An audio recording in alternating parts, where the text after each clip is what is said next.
Hello students, so today we are going to discuss about the Unani system of medicine, right? So Unani system of medicine India में बहुत ही popular है। आज भी लोग इसको बहुत ही फुल फ्लेज में यूज़ कर रहे हैं और they are getting relief from their disease and disorder. They are बहुत सारे प्रॉब्लम्स जो उनको हो रही है health related, they are depending on the Unani system of medicine. So right from the beginning Unani कहाँ से आया, उसमें कौन कौन से चीज़ों को यूज़ किया जाता है, वो हम लोग समझने की कोशिश करेंगे, राइट। सो बेसिकली जो यूनानी सिस्टम है, यूनानी system of medicine is originated in Greece by the Greek philosopher physician Hippocrates 460 to 377 BC, right. So 460 to 377 BC से पहले के टाइम पे जब जो भी हमारे फिजिशियंस थे, हिपोक्रेट जिनको फादर ऑफ मेडिसिन के नाम से भी जाना जाता है, उन्होंने इसका ओरिजिन किया था। फर्स्ट उन्होंने इंट्रोड्यूस किया था who freed medicine from the realms of the superstition and magic and gave the status of science. Like पहले ही उन्होंने जो हम ऑलरेडी डिस्कस कर चुके हैं हिस्ट्री ऑफ फार्माकोग्नोसी में कि कोई भी क्योर होता है जो डिसीज़ और डिसऑर्डर से किसी भी मेडिकेशन के द्वारा या फिर कोई भी प्लांट एक्सट्रैक्ट या फिर नेचुरल ओरिजिन के ड्रग के द्वारा, वो कोई मैजिक नहीं है, कोई जादू नहीं है, यह साइंस है। ये स्टेटस पहले हिप्पोक्रेट्स ने दिया था, इसीलिए उनको फादर ऑफ मेडिसिन भी कहा जाता है। The theoretical framework of Unani medicine is based on the teaching of Hippocrates, right? So teaching of Hippocrates से ही वहाँ से स्टार्ट हुआ था यूनानी मेडिसिन का। आफ्टर हिम, उनके बाद, a number of other Greek scholars followed the system considerably. Among them, the first one, Galen, 131 to 220 AD after death, was the one to stabilize its foundation, on which Arab physicians like Rajes 850 to 925 AD and Avicenna 980 to 1037 AD constructed an imposing edifice, right. तो इसके बाद मतलब series of contributor जो भी थे, gallon आए, उनके बाद देन अरब फिजिशियंस राजेस आए, उनके बाद एविसिना। सो इस तरह से हर टाइम ड्यूरेशन में अलग अलग लोगों ने अपना अपना प्रिंसिपल देते गए। Unani medicine got its importance among the other system of traditional medicine in Egypt, Syria, Iraq, Persia, India, China and other middle east and far east countries. So इस तरह से उसका वर्ल्ड वाइड पॉपुलर होने start हो गया और लोग उसको यूज़ करने लगे। इन इंडिया, जब अब हम यूनानी सिस्टम ऑफ मेडिसिन की बात करेंगे, इंडिया में वो कैसे आया और वह कैसे यहाँ पे पॉपुलर हुआ। In India Arabs introduce Unani system of medicine and soon it enriched in India, right. So Arab जो अरबियन थे, अरब कंट्री से ये यहाँ पे इंडिया में इंट्रोड्यूस हुआ, इंडिया में उसका आगमन हुआ और यहाँ पे वह पॉपुलर होना स्टार्ट हुआ।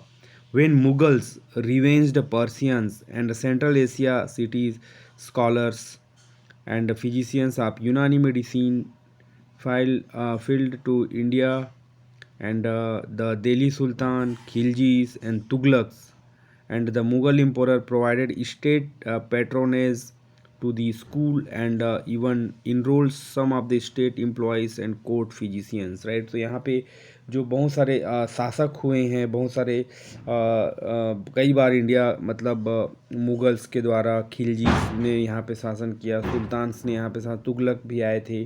तो इन लोगों ने इस चीज़ को बहुत ज़्यादा बढ़ावा दिया और उस टाइम पे यूनानी मेडिसिन बहुत पॉपुलर हुआ करता था।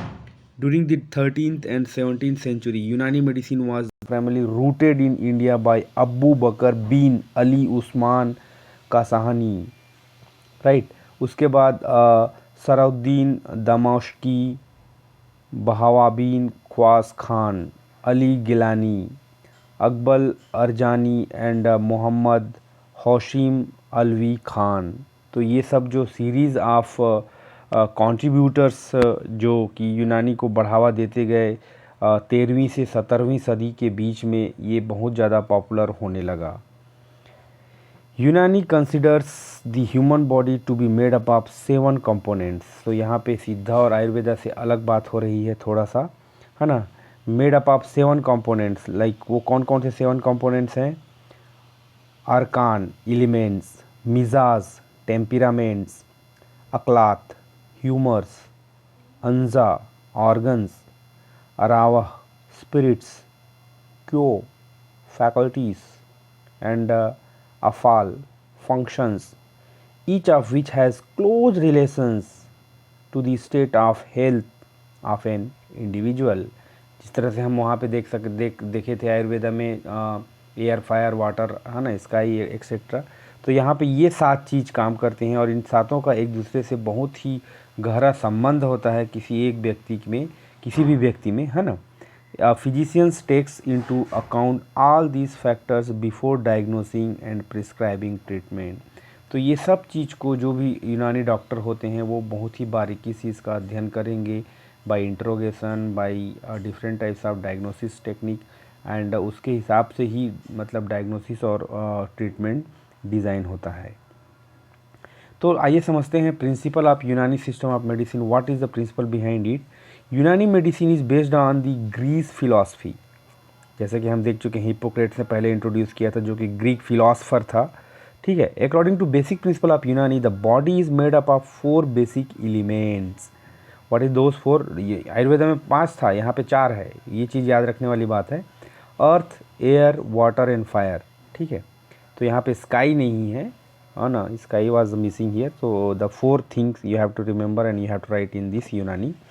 विच हैव डिफरेंट टेम्परामेंट, अलग मिजाज होता है उसका, like cold, hot, wet and dry. ठीक है.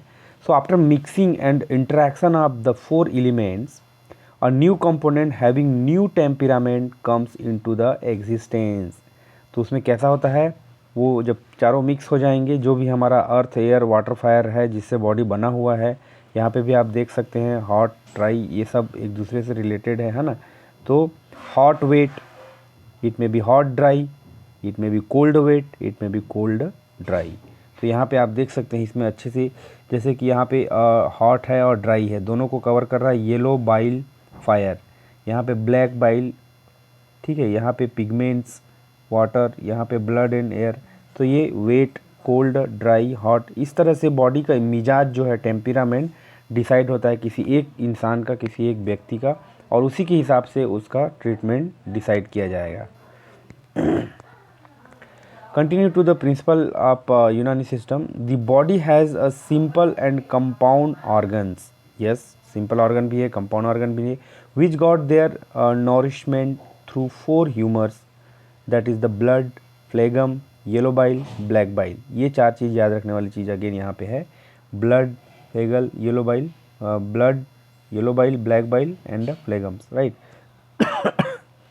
The humor also assigned the temperaments as blood is hot and wet, phlegm is cold and hot, yellow bile is hot and dry, black bile is cold and dry. तो इसको अच्छे से समझने की ज़रूरत है. तो ये हर जो 4 चीज़ें, जो 4 मेन बॉडी ह्यूमर्स है, इनका अलग अलग मिजाज होता है, टेम्परामेंट होता है, लाइक ये हॉट और कोल्ड के बीच में. ठीक है. तो इसी पे पूरा जो इक्विलिब्रियम है, इसी पे ही ये जो चारों चीज़ हैं, इसके इक्विलिब्रियम से ही person will be healthy. Health is the state of body in which there is equilibrium in humours and functions of the body are normal in accordings to its own temperament and the environment. ठीक है. तो इनका balance बहुत ज़रूरी होता है जब हम हेल्थ की एक्सपेक्ट करते हैं यूनानी में. When the equilibrium of humour is disturb, जैसे ही उसमें ऊपर नीचे होता है, जैसे हम वाता पित्ता कफा देख चुके हैं, या वातम पित्तम एंड कार्पम देख चुके हैं, और सप्त धातु है ना, जो भी हम देख चुके हैं, दोषा एंड अदर थिंग इन सिद्धा एंड आयुर्वेदा, वैसे ही यहाँ पे functions of the body are abnormal. जब इक्विलिब्रियम डिस्टर्ब होता है तो एबनॉर्मल हो जाएगा. In accordings to its own temperament and environment the state is called diseased. जैसे ही उसमें डिस्टर्बेंस होगा, उसका बैलेंस चेंज होगा, डिसीज कंडीशन ऑकर होगा. Unani medicine believes the promotion of health, prevention of disease and cure.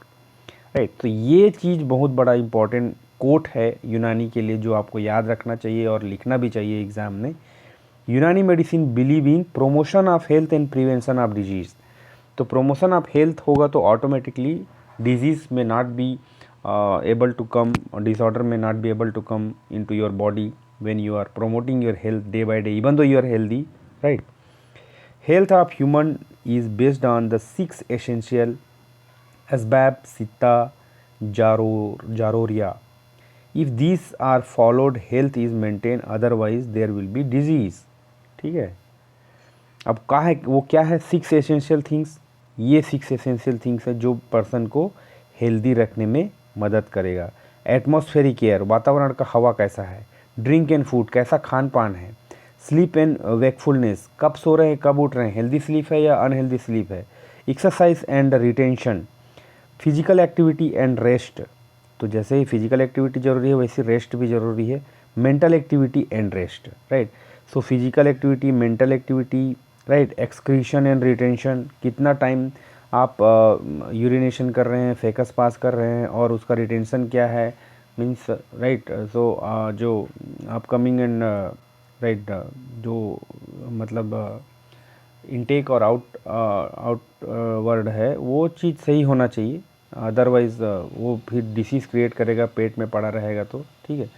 Sleep and wakefulness, जब भी हम सोते हैं कि प्रॉपर टाइम जो 8 घंटा 6 घंटा रिकमेंडेड है उसके हिसाब से, और कितना देर जागते हैं, उन जागने के दौरान आप क्या करते हैं, किस तरह का ड्रिंक और फूड हैबिट है आपका, ये सब आपके हेल्थ को कहीं ना कहीं डेफिनेटली ये इम्पैक्ट करते रहते हैं, जिसको समझना बहुत ज़रूरी होता है। तो डायग्नोसिस की जब हम बात करते हैं तो कौन कौन से पैरामीटर्स हैं यूनानी में जिसको हम देख के डायग्नोसिस करते हैं और ट्रीटमेंट डिज़ाइन करते हैं। Disease is mainly diagnosed with the help of pulse और नब्ज़, नब्ज़ को पढ़ते हैं, नब्ज़ को रीड करते हैं, है ना, उसको।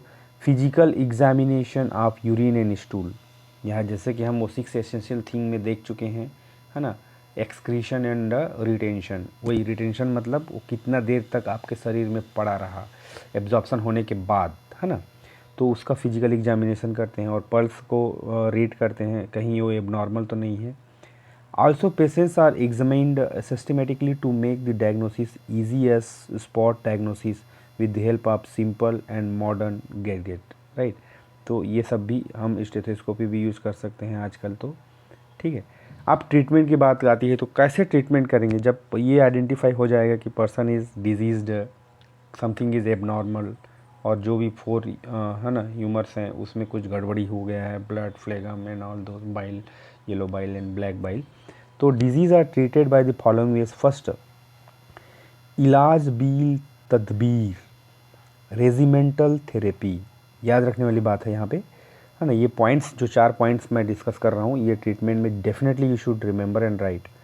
सम drugless regiments are advised, drugless, right, इसमें दवाई यूज़ नहीं होगा, for treatment of certain elements, जैसे कि exercise, massage, then Hamam, Hamam is nothing but Turkish बात, उसी हमाम से एक साबुन भी आया था, हमाम साबुन, हमारा हमाम, मेरा हमाम, समथिंग लाइक दैट, है ना, तो वो nothing but Turkish bath. Dutch, cold and hot, and the regimen for geriatrics, right. तो ये इसको बोलते हैं इलाज बिल तदबीर। दूसरा ट्रीटमेंट होता है इलाज बिल गिज़ा, it's nothing but dietotherapy, food से किसी प्रॉब्लम्स को ट्रीट किया जाएगा, जैसे कि डायबिटीज़, हाइपरटेंशन, जो भी है। Different diets are recommended for the different types of elements और डिजीज़। एक पर्टिकुलर डायबिटीज़ है तो शुगर कंटेंट कम लेना है ना, उस तरह से। अगर हाइपरटेंशन है तो साल्ट कम लेना है, वैसे ही उसको हर पर्टिकुलर प्रॉब्लम्स के लिए एक पर्टिकुलर डाइट रिकमेंडेड है, डाइट चार्ट फॉलो करना पड़ेगा, right from the breakfast to the dinner. Third है इलाज बिल दवा, इसको बोलते हैं फार्माकोथेरेपी, यहाँ पे दवाई यूज़ किया जाएगा, दवा मतलब ड्रग और medicine. The basic concept of the treatment is to correct the cause of disease that may be abnormal temperament due to environmental factor, है ना, abnormal humours either due to the internal cause और may be by the external cause which में भी pathogenic micro organism, किसी particular bacteria, fungus और virus की वजह से भी हो सकता है। Through drug to the opposite temperament to the treatment of the disease is called इलाज बिल जिद, और be drugs of similar temperament as of the temperament of the disease that are called the इलाज बिल मिसल, right. सो ऐसा उसको treat करेंगे।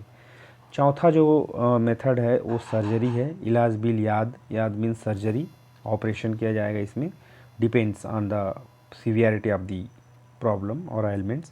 The drugs are used mostly of the plant origin, most drug of animal and mineral origin also. Patients are treated either by the single drug, sometimes crude drug, single crude drug है ना, by compound drug, maybe formulations or single drug, definite dose, so many single drug will be there and that will be mixed together. There are two types of compound drugs used in treatment of the disease, like classical compound drug which are in use for the hundreds and thousands of years, and patients priority compound drugs which have been formulated by the individuals or institutions as per their research and experiences. Unani system of medicine is also of the oldest system of medicine in the world. It is still popular and practiced in India, subcontinent and other part of the world, right. तो ये है यूनानी system जिसमें एक अलग ही तरह की बात की जा रही है और ये बहुत ही ज़्यादा इफ़ेक्टिव है। एक इम्पॉर्टेंट क्वेश्चन यहाँ पे आप देख सकते हैं, explain the basic principle of यूनानी और explain the Unani system of medicine, इस तरह के क्वेश्चन आ सकते हैं, राइट। तो आप बेसिकली इसको अच्छे से समझिए और definitely you will be able to